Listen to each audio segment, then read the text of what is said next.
Hello everyone. आप देख रहे हैं लॉ विथ अभी और मैं हूं अभिषेक कुमार। तो आज हम स्टार्ट करेंगे section 3 transfer of property act में इमूवेबल प्रॉपर्टी के बारे में। और हमें इसका डिफरेंशिएट जानना है कि immovable property and movable property में डिफरेंशिएट क्या है, ताकि पता पता लग सके हमें कि जो जैसे आपका चैप्टर 2 है, चैप्टर 2 5 से लेके 53A तक है, जिसमें से 5 से लेके 37 सेक्शन तक जो है मूवेबल एंड इमूवेबल प्रॉपर्टी दोनों पे अप्लाई कर रहा है। और उसके बाद 38 से लेके 53A तक केवल इमूवेबल प्रॉपर्टी पे अप्लाई कर रहा है। तो हमें यह जानना जरूरी होगा कि इमूवेबल प्रॉपर्टी और मूवेबल प्रॉपर्टी में डिफरेंशिएट, ताकि हम पता लगा सके कि 5 से लेके 37A तक जो है वो दोनों पे अप्लाई कर रहा है, या फिर 38 से लेके 53A तक जो है सिर्फ इमूवेबल प्रॉपर्टी पे अप्लाई करेगा। और और जो मेजर डिफरेंस दोनों का ये है कि इमूवेबल प्रॉपर्टी जो है, इमूवेबल प्रॉपर्टी का रजिस्ट्रेशन मैंडेटरी है। तो जब तक हम ये नहीं जान पाएंगे कि मूवेबल प्रॉपर्टी और इमूवेबल प्रॉपर्टी में डिफरेंशिएट, हम क्लासिफिकेशन नहीं कर पाएंगे कि कौन सा प्रॉपर्टी इमूवेबल है या मूवेबल नहीं है, तो फिर हम उसके रजिस्ट्रेशन से डील नहीं कर पाएंगे कि कौन से प्रॉपर्टी का रजिस्ट्रेशन मैंडेटरी है। तो चलिए हम डिफरेंशिएट करते हैं मूवेबल एंड इमूवेबल प्रॉपर्टी के। उससे पहले हम इमूवेबल प्रॉपर्टी का डिफिनेशन देखते हैं। तो section 3 of transfer of property act में जो डिफिनेशन दिया गया है, जो इंटरप्रिटेशन क्लॉज सेक्शन 3 में दिया गया है इमूवेबल प्रॉपर्टी का, वो बेसिकली ये बता रहा है कि it does not include standing timber, growing crops और ग्रास। तो ये एक नेगेटिव डेफिनेशन है। ये बेसिकली बता रहा है क्या इंक्लूड नहीं करता है, इमूवेबल प्रॉपर्टी है क्या वो नहीं बता रहा। तो चलिए देखते हैं हम।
तो section 3 of transfer of property act बस यही बताता है कि इमूवेबल प्रॉपर्टी है ये इंक्लूड नहीं करता है। क्या है? स्टैंडिंग टिम्बर, ग्रोइंग क्रॉप्स और ग्रास।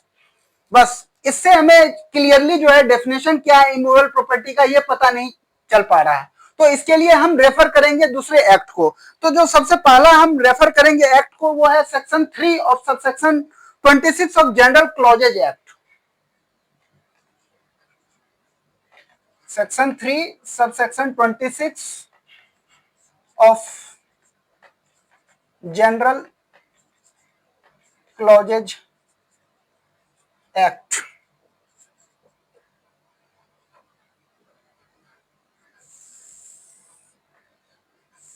अगर हम इस एक्ट में देखें तो इमूवेबल प्रॉपर्टी का जो डेफिनेशन दिया गया है वो बता रहा है कि immovable property includes land, benefit to arise out of land, things attached to the earth और permanently fastened to anything attached to the earth. तो बेसिकली आप क्या समझ रहे हैं इसमें इमूवेबल प्रॉपर्टी क्या इंक्लूड कर रहा है? तो देखिए इसमें हम ये इंक्लूड कर रहा है, सबसे पहला लैंड है।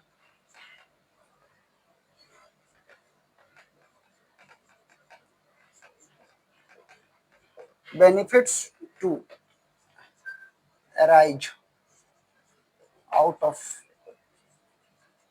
लैंड,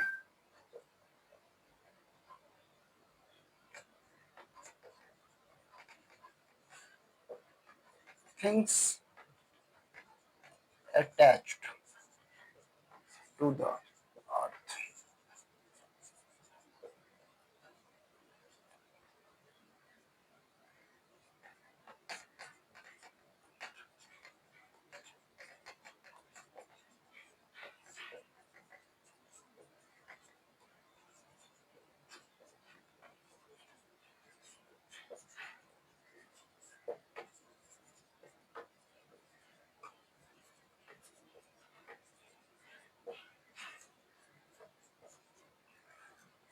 तो general clauses act section 3 subsection 26 के अकॉर्डिंग इमूवेबल प्रॉपर्टी इंक्लूड कर रहा है लैंड को, benefit to arise out of land, इसी को हम बोलते हैं प्रॉफिट ए प्रेंड्रे, और things attach to the earth, और permanently fasten to anything attach to the earth.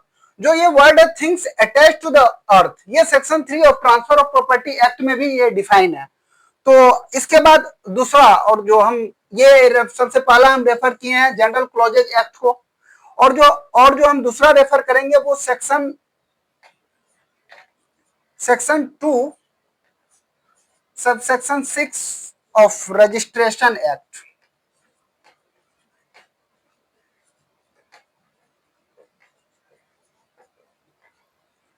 Nineteen 1908।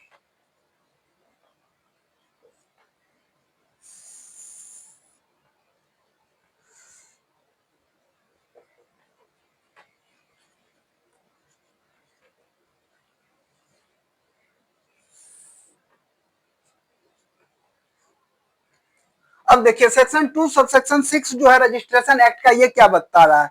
Immovable property shall includes lands, building, hereditary allowances. Land से तो आप समझ गए, जो भी चीज है लैंड के बिलो अंडरनीथ आ गया, और एबव इट जो भी चीज आएगा नेचुरल, वो सारे लैंड में इंक्लूड हो जाएंगे। और बिल्डिंग्स जो लैंड से इम्बेडेड है, जो कंस्ट्रक्शन जिस बिल्डिंग में हम रह रहे हैं वो भी इंक्लूड हो जाएगा। हेरिडिटरी अलाउंसेस, जो जैसे चल रहा है, कोई प्रीस्ट है कोई मंदिर का, उसका हेरिडिटरी, उसके पापा जी थे पुजारी थे, फिर उसका बेटा पूरा पुजारी हुए, वो सब जितने भी हेरिडिटरी अलाउंसेस हैं वो सब इमूवेबल प्रॉपर्टी में इंक्लूड होगा। और राइट टू वेज, जो जाने का जो रास्ता होता है वो भी इंक्लूड होगा आपका इमूवेबल प्रॉपर्टी में। और फेरीज, जैसे आपका लैंड है, लैंड के ऊपर पॉन्ड है जमीन, उसके ऊपर जाने का जो रास्ता है वो फेरीज हो गया। फिशरीज हो गया, फिशरीज जैसे पॉन्ड है, पॉन्ड से हमें मछली निकाल रहे हैं तो वो भी फिशरीज में आ गया, वो भी इमूवेबल प्रॉपर्टीज में आ गया। और और इसमें बता रहा है any other benefits to arise out of land, कोई भी बेनिफिट अराइज होगा लैंड से तो वो भी इंक्लूड हो जाएगा। And things attach to the earth, things attach to the earth का जो मीनिंग हम लेंगे section 3 of transfer of property act से ही लेंगे। और उसके अलावा permanently fasten to everything which is attach to the earth, और जो भी है आपके अर्थ से जो भी परमानेंट यूज के लिए उसको फिक्स किया गया है तो वो सब भी आपका जो है इसमें आ जाएगा। और इसमें एक एक्सेप्शन के तौर पे जो दिया गया है उसमें, but not standing timber, growing crops nor grass. तो वही section 3 of transfer of property act immovable property का जो डेफिनेशन दिया है क्या इंक्लूड नहीं करेगा, वो इसका एक्सेप्शन में है। तो चलिए हम इसको लिख लेते हैं।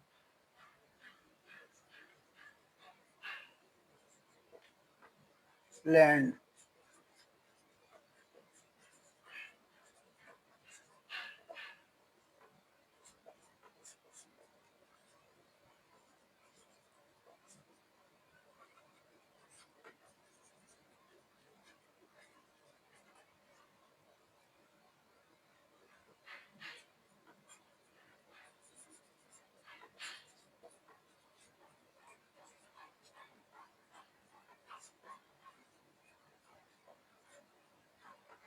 Fisheries,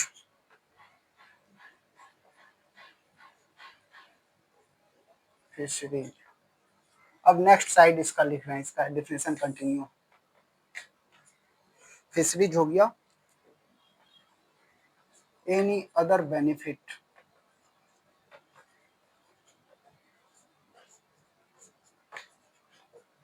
to arise out of land and things attached to earth, or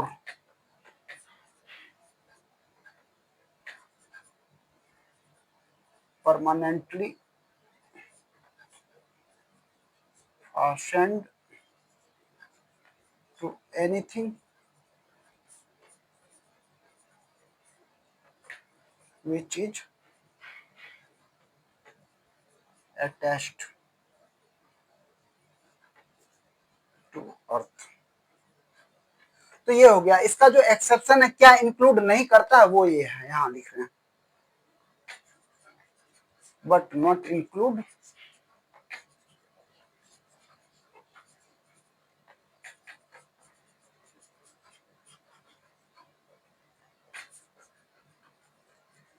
standing timber,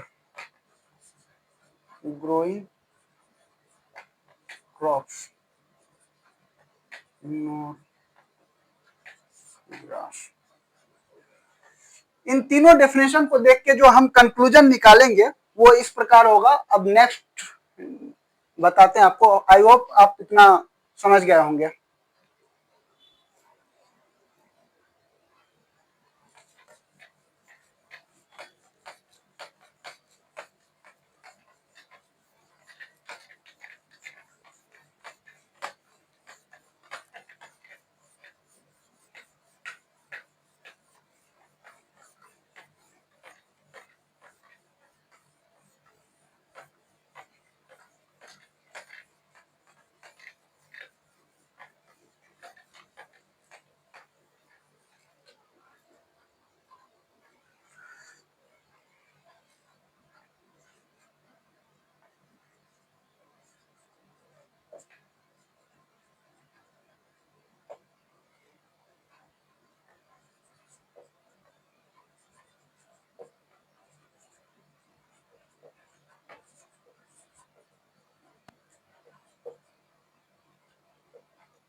ऊपर के हम तीनों डेफिनेशंस पढ़े, उन तीनों के डेफिनेशंस पे हम जो कंक्लूजन ड्रॉ करेंगे उसके बारे में हम बता रहे हैं। तो इमूवेबल प्रॉपर्टी क्या क्या इंक्लूड करता है।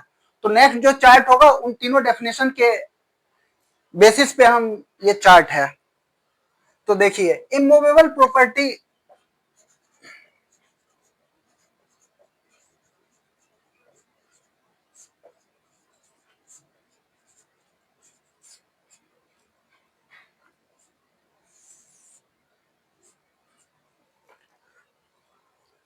सबसे पहले इसमें आएगा लैंड,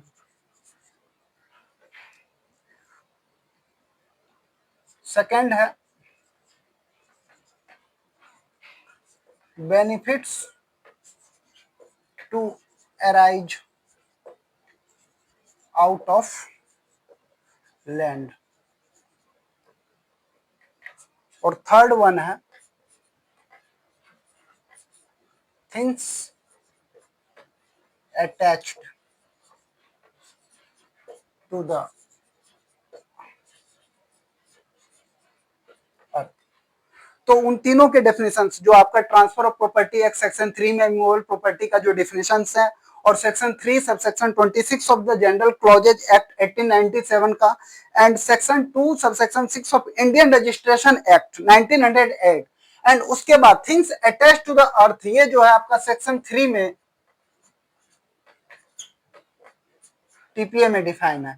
इन तीनों के बेसिस, इन तीनों चारों डेफिनेशंस के बेसिस पे जो हम इमूवेबल प्रॉपर्टी को कैटेगराइज किए हैं वो सब क्या इंक्लूड करता है, वो लैंड इंक्लूड करेगा, benefit to arise out of land, and things attach to the earth. आइए अब हम देखते हैं लैंड के कैटेगरी में क्या होगा। लैंड कोई भी चीज को इंक्लूड करेगा, सारे चीज को, जो भी, जैसे land, land below the surface जो भी चीज है, और अबव द सरफेस जितना चीज है, चाहे वो एयर हो, लाइट हो, जो भी आने का, वो सब कुछ लैंड में इंक्लूड करेगा। और आते benefit to arise out of land, इसी को हम बोलते हैं profit a prendre, profit a prendre, ये हुआ। और things attach to the earth में जो अगर आप section 3 of transfer of property act देखें तो इसमें जो डिफिनेशंस दिया गया है things attach to the earth का,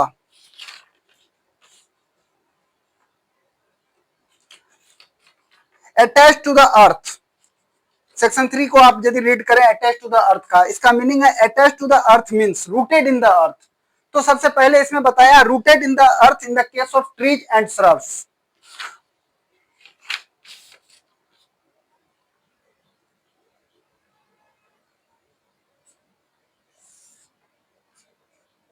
इसमें सबसे पहले है रूटेड इन द अर्थ,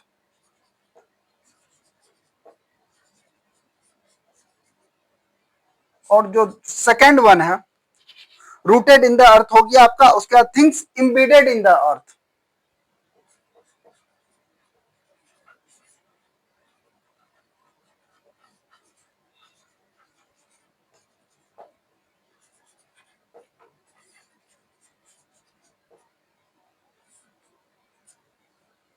और लास्ट वन जो इसका दिया है, things attach to what is so embedded.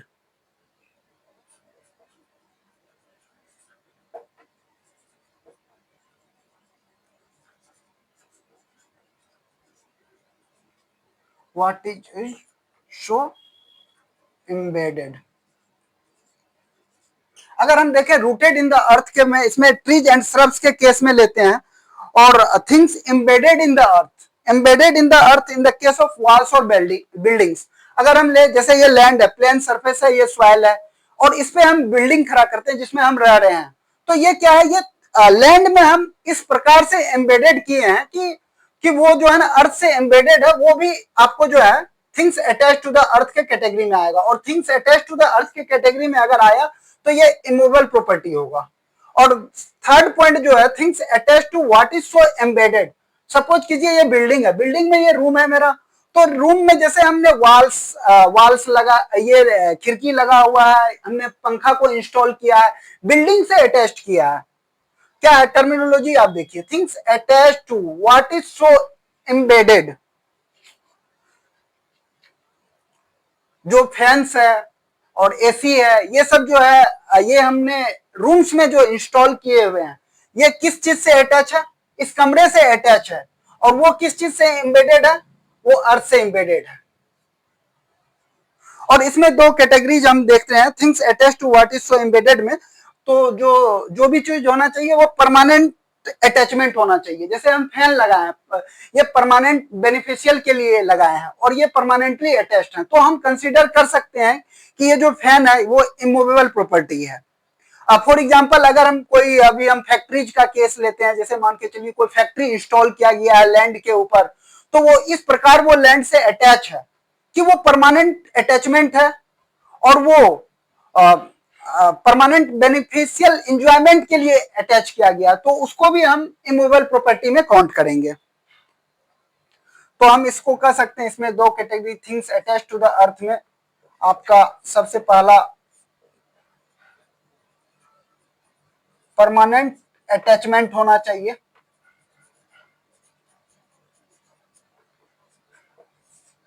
और परमानेंट बेनिफिशियल इंजॉयमेंट के लिए।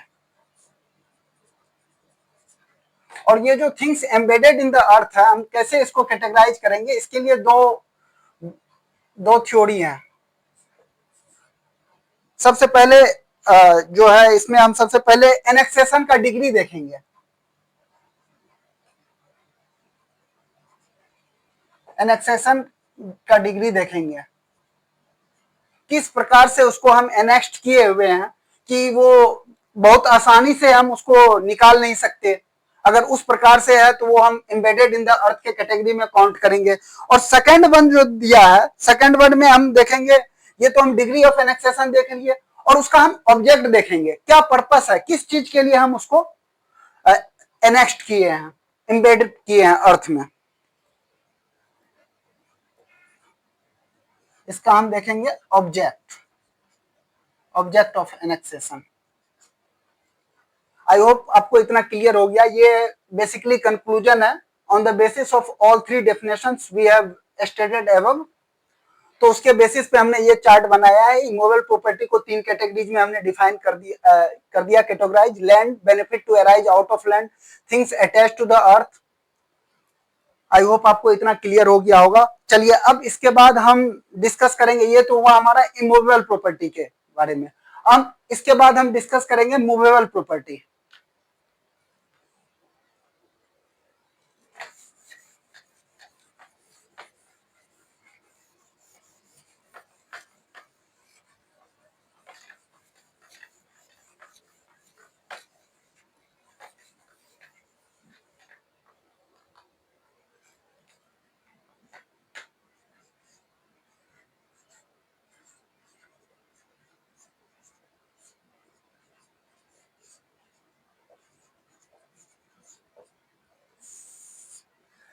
तो ट्रांसफर ऑफ प्रॉपर्टी एक्ट जो है मूवेबल प्रॉपर्टी से डील नहीं कर रहा है। उसका डेफिनेशन सेक्शन 3 में जो है इंटरप्रिटेशन क्लॉज में दिया नहीं है।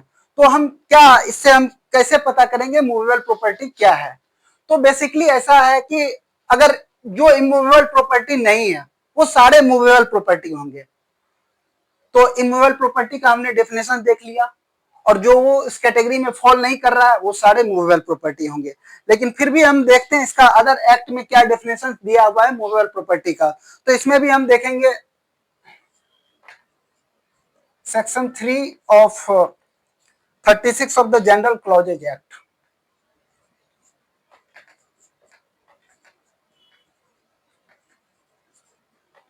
जनरल क्लॉजेज एक्ट 1897 ये क्या डिफाइन कर रहा है मूवेबल प्रॉपर्टी को? तो हम देखते हैं इस एक्ट में क्या दिया है।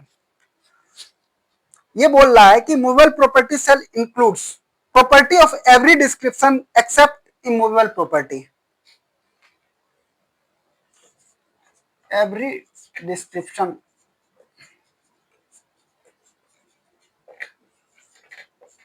Of property except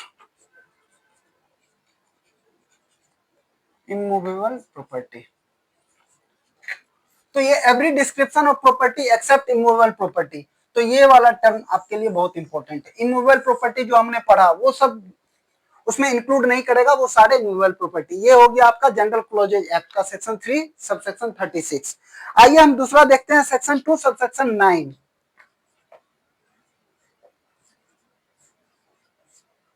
of registration act.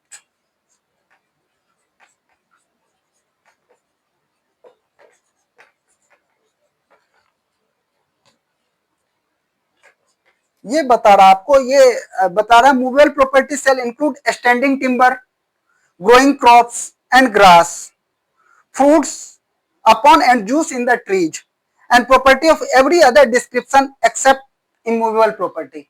तो बेसिकली इसमें भी बताया हुआ है एक्सेप्ट इमूवेबल प्रॉपर्टी, मतलब स्टैंडिंग टिम्बर जो आपका एक्सेप्शन था सेक्शन 3 का इंटरप्रिटेशन क्लॉज में, जो इमूवेबल प्रॉपर्टी में एक्सेप्शन दिया है वो सारे इसने इंक्लूड कर लिया, जो है आपका standing timber, growing crops and grass, वो सब इंक्लूड कर रहा है। स्टैंडिंग टिम्बर,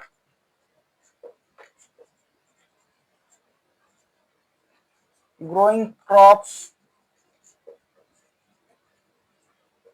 और ग्रास, ये तो आपका आ गया सेक्शन 3 का, जो है इमूवेबल प्रॉपर्टी क्या इंक्लूड नहीं करता, वो आ गया आपका। और उसके बाद बोल रहा है fruits upon and juice in trees, property of every description except immovable property। तो बेसिकली जो है ये इमूवेबल प्रॉपर्टी जो भी नहीं है वो सब मूवेबल प्रॉपर्टी में है। और हम अगर नेक्स्ट डेफिनेशन देखें मूवेबल प्रॉपर्टी को, तो हम रेफर कर सकते हैं section 22 of Indian penal code 1860, जो ये बता रहा है कि मूवेबल प्रॉपर्टी क्या इंक्लूड कर रहा है। It is intended to include corporeal property of every description except land and things attached to the earth और permanently fastened to anything which is attached to the earth. ये basically आपका जो attach to the earth जो है section 3 of transfer of property act का, उसका terminology है last वाला, land and things attach to the earth, permanently fasten. और अगर इसी चीज को हम नए वाले एक्ट में देखें सेक्शन 2 ऑफ सबसेक्शन 21 ऑफ भारतीय न्याय संहिता 2023, इसमें ये इंटेंडेड टू इंक्लूड जो है कॉर्पोरियल प्रॉपर्टी को हटा के इसमें ये कर दिया है प्रॉपर्टी ऑफ एवरी डिस्क्रिप्शन, कोई भी डिस्क्रिप्शन का प्रॉपर्टी हो और एक्सेप्ट हो, और बाकी सारे सेम है। तो बेसिकली आपका सेक्शन 22 आईपीसी और सेक्शन 2 सबसेक्शन 21 ऑफ बीएनएस 2023 ये मूवेबल। तो जिस्ट जो हम निकालेंगे मूवेबल प्रॉपर्टी क्या है, तो जिस्ट यही निकलेगा, जो इमूवेबल प्रॉपर्टी के कैटेगरी में नहीं आता है वो सारे मूवेबल प्रॉपर्टी है। आई होप आपको यहां तक क्लियर है। तो चलते हैं हम थोड़े केस लॉज के और जो मूवेबल एंड इमूवेबल प्रॉपर्टी के ऊपर है।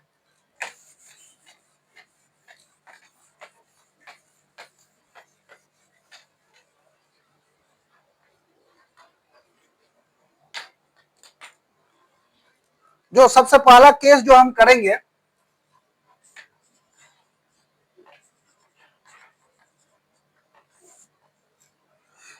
हम केस करेंगे आनंद बेहड़ा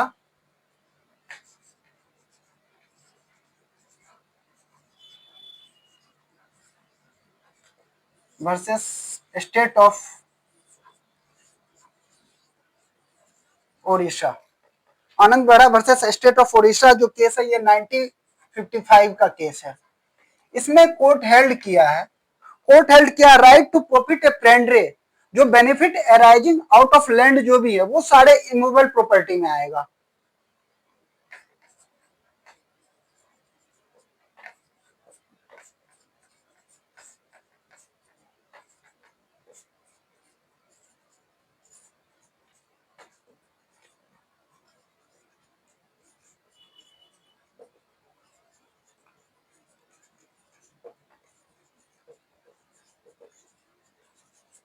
ये आपका हो गया immovable property.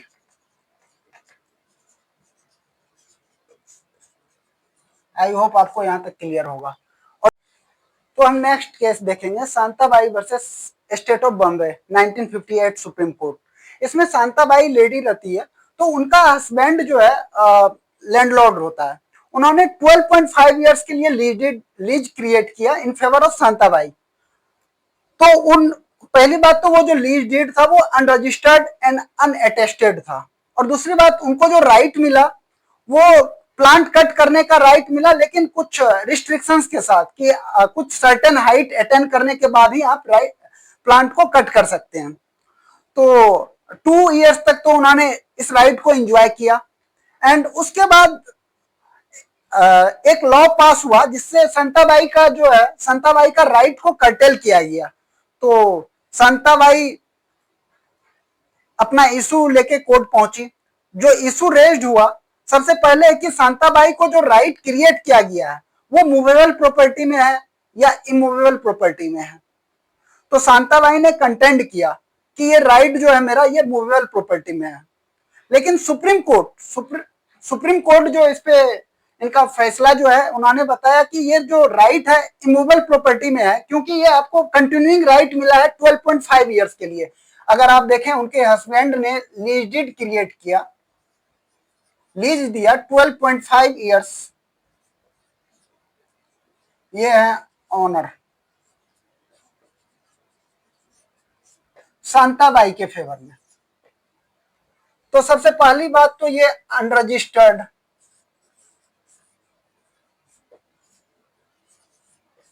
and unattested. Second, she could cut down the plant after attaining certain heights. तो सुप्रीम कोर्ट का जो इस पे फैसला आया इस पे ये है कि शांताबाई को 12.5 इयर्स के लिए जो राइट मिला, और उस टाइम पे अगर स्टार्टिंग में हम देखें तो वो टिम्बर इमेच्योर टिम्बर, लेकिन over a period of 12.5 years ये इमेच्योर टिम्बर जो है स्टैंडिंग टिम्बर